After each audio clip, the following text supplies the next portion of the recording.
possibilities of interference, because that's the only way politicians come into the picture. They are good and they are bad ones. Both come into the education sphere and the development sphere and their interaction. The mutually exclusive areas as well as the intersection of these two. They're there. And possibly they are needed. I think a lot of good has come by political interaction in these areas. But as you say, the hampering now, this is again, a lot of debate is required here.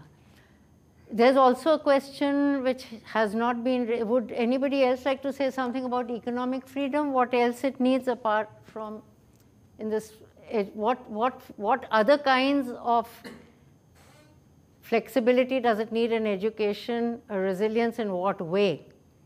Would you like to say something? I haven't heard from you so far. Regarding the economic freedom, I think it is not practically possible because a lot of people would always remain rich, or would be slightly, or maybe in our case in India, will be way more better off than the poor people, and they'll always try and make money at the expense of the economically backward people. So it's a cycle which is hard to. Part of this values and educating comes into play. And educating the backward lot could only help in, I don't know, maybe empowering them to at least be at an equal level, so that they can at least fight for their rights and all. Okay, but what kind of education will help them to participate in this? Maybe imparting skills in them that they can, again, like I was explaining, the industry, if a factory owner produces or makes XYZ amount of money in terms of profit, and the factory owner will pocket it in most of the cases. So economic freedom may not be feasible practically, but again, like education, through education, the backward lot can at least make, get a means of living for themselves. To you, economic freedom means equality. Equality of opportunity or equality of opportunity, yes. Equality? Opportunity. Yes. So what will give that opportunity? Education. Education of what kind? What is specific? What is the difference between a system, say, that's in place now and a system that's in place 50 years down the line? Would there be any difference if you're keeping this factor and other factors of development in mind? Maybe vocational training could help in this. Vocational training dependent on what? Imparting the people with a particular skill set that will make them employable and give them the opportunity to make a living here. Anything else that you'd like to add to what he said? Would you like to add? Ma'am, I believe that the kind of education we need right now is the type which will allow people to improve their living standards. Just adding on to what he said, suppose for the people who are right now who are right now not in a very well-off position, I believe that education in the future should allow them to improve their standards of living, and I believe that this would be their ticket to participating in the economic freedom that you said. Standards of living for you are economic standards of living. According to me, sustainability makes no sense without integrity of the people. So I would like to say that, to reach sustainability, we don't have sustainability right now. To reach sustainable development, education system should incorporate the skill sets to develop to meet the materialistic needs of the people. That is one thing. Another thing is to develop values in the students so that they have the mindset to actually contribute towards sustainable development. So both should go hand in hand. So that is my opinion of values. Values. Corresponding values. Yes. If the values, for example, are go and get it, aggression, come what may, it's yours, it belongs to the first come, first grab, then obviously people would start functioning that way if they see merit in that. Values are crucial, whatever the values you want to give. If it needs to be built into the system. Every system, just think about it, every system is value loaded. The messages that the home sends, the messages that the peers send you or you get from each other, the messages you get from your system, everything has values. And what you get out of it is like anything else, based on your experience, your other interactions, not only the single interaction, the overall interaction. Even if you're doing just skill training that you had said, developing skills, education for skills, it must have the kind of values that you want to propagate. Nobody has used the word ethics so far. And ethics is crucial for sustainability. You are talking of integrity of people. Again, ethics are a social and societal value. A moral code is very much, for example, you've studied history. Over the centuries, the way morality is defined,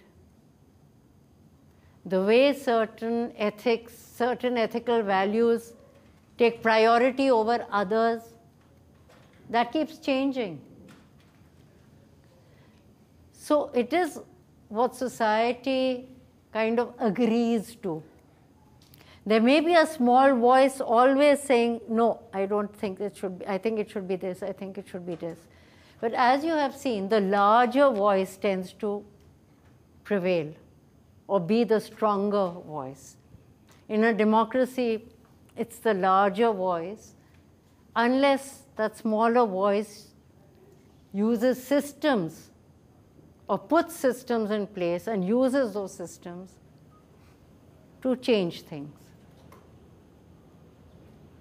Otherwise, it's mobocracy. Systems not in place, we say we want everything highly individually based, but things, would they work? If things are highly individually based, education, if it's completely individual based, what do you see those individuals growing up as towards creating a community-based society, sustainable society? Do you think it would work? I want some answers, questions, views. Would you like to say something? Ma'am, can I? Yeah. Okay. I mean, looking at values, ethics, and community development, as you just mentioned, I think there's a very good example in Orissa. You must be knowing about the entire forest school, which was started by Chittaranjan Das. So how this entire school, of course, I mean, 50 years ago, I mean, I was talking about 1940, post-independence, 1950, 1960, later on it was closed down due to political reasons. But how he developed this entire concept of the entire changing of the student-teacher relationships, how values and ethics and community living need to be imparted by living with the local environment, how a localized school, I mean, developing local skills, teaching in local languages, that's what we need at the moment, development of skills through local languages. We cannot, implicate or rather have something of a Western model onto an Indian model. We need to start off from local languages, and how do we impart skills, development, knowledge, etc. through local languages is something which I would like to see in the entire change of the education system? Yeah, local languages, of course, are in place everywhere.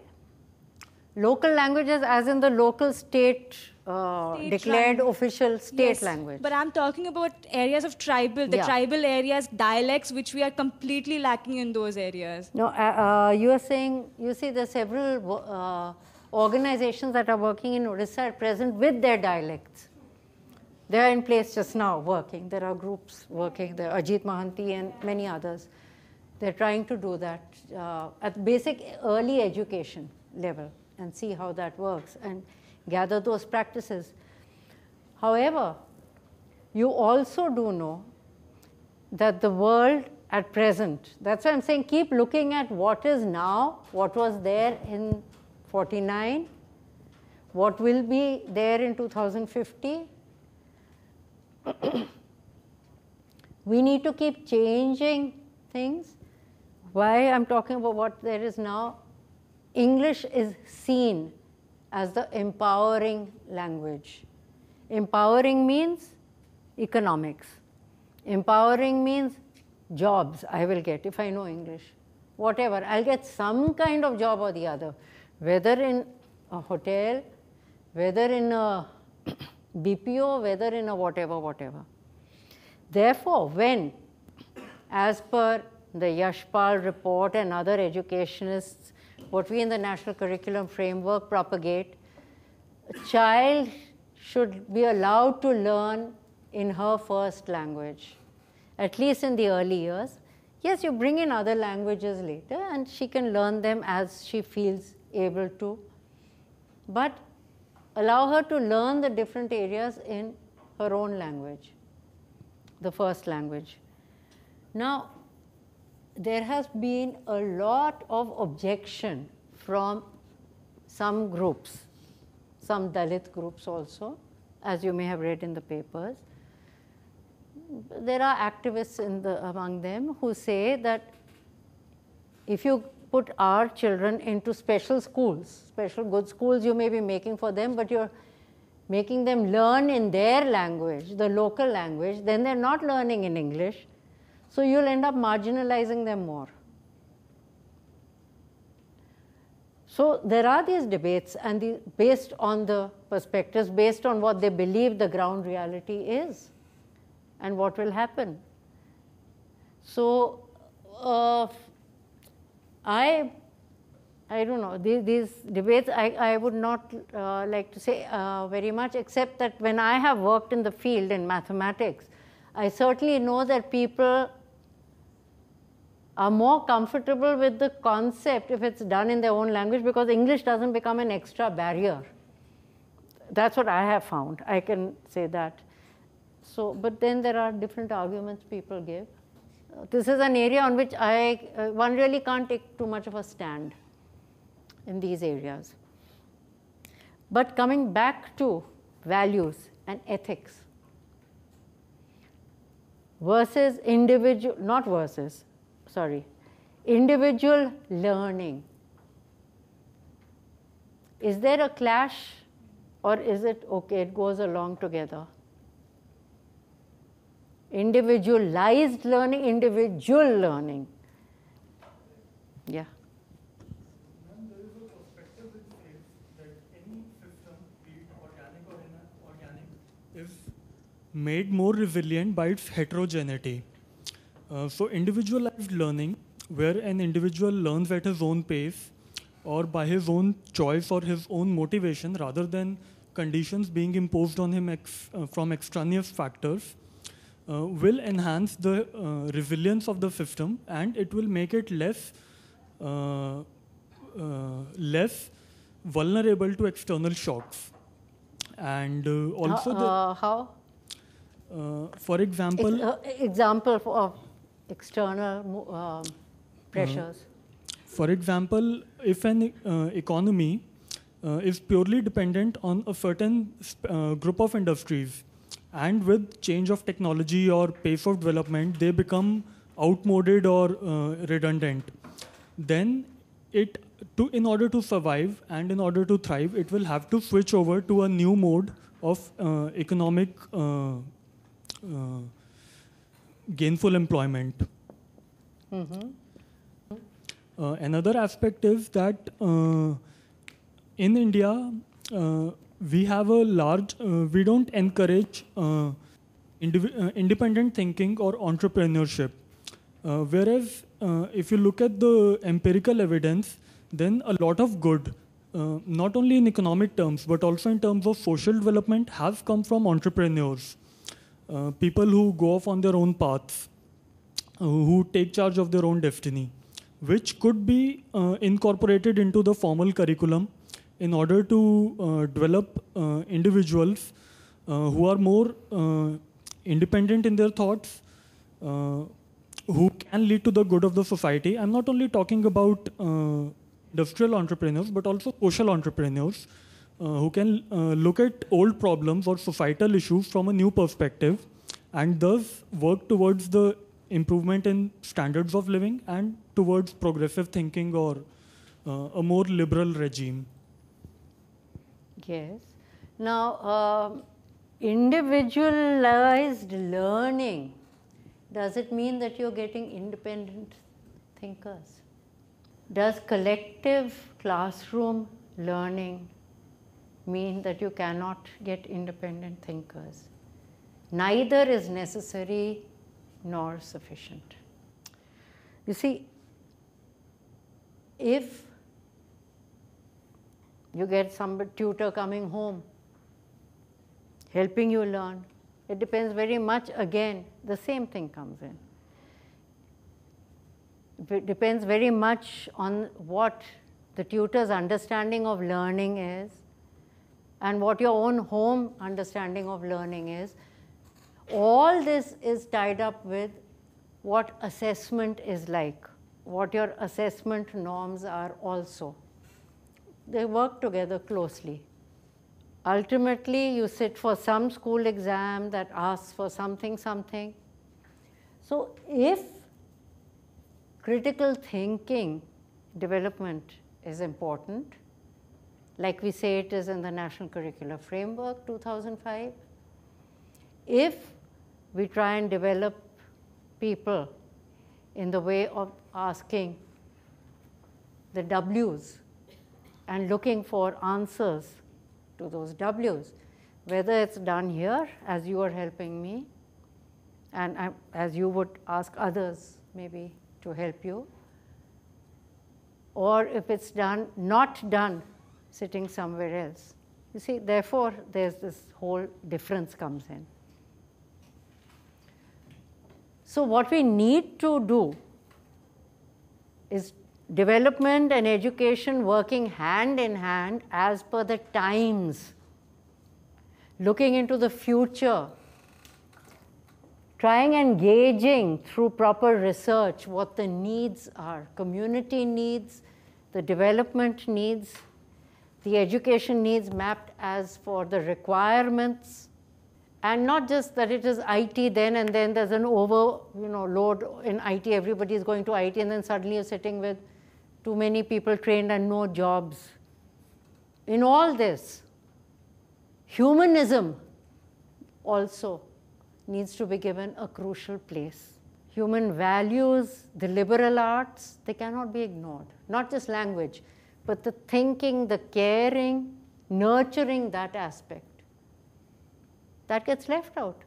Which of your education areas in the professional, only now in AIMS, in fact, not in every program. In the medical programs, you don't have space.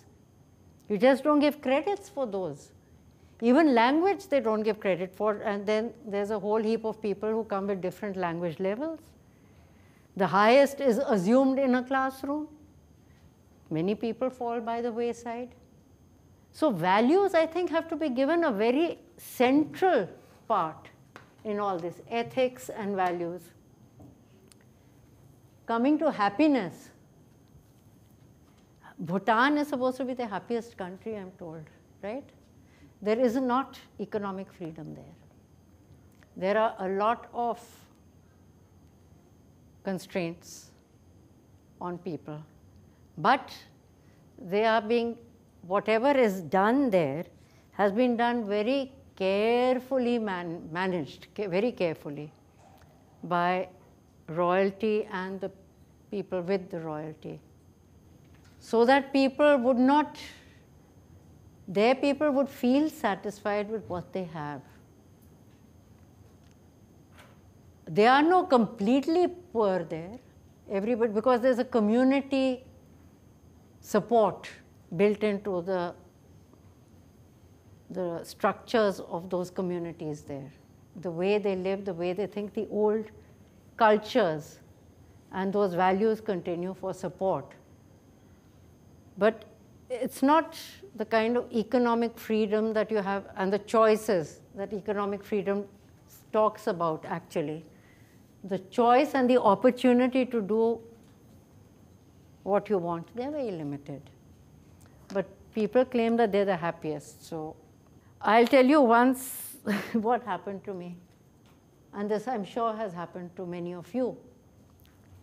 There was a couple who I came into contact with, lower, what you call lower income group. And the wife was being treated in a certain manner that's very standard. And I started talking to her. We used to talk, we used to meet. And I said, but why don't you go out and do something if you want to? You have your own desires, your own needs for your own, to do, to show, to feel good about yourself. So I can, arrange, we can talk to somebody and you can start learning over there in that center and so on. Then there was a major hoo-ha, husband. Abhi tak to hum khush hain, aap hamari khushi mein wo kar rahe hain. The khush word was being destroyed. Here when I was trying to give opportunities.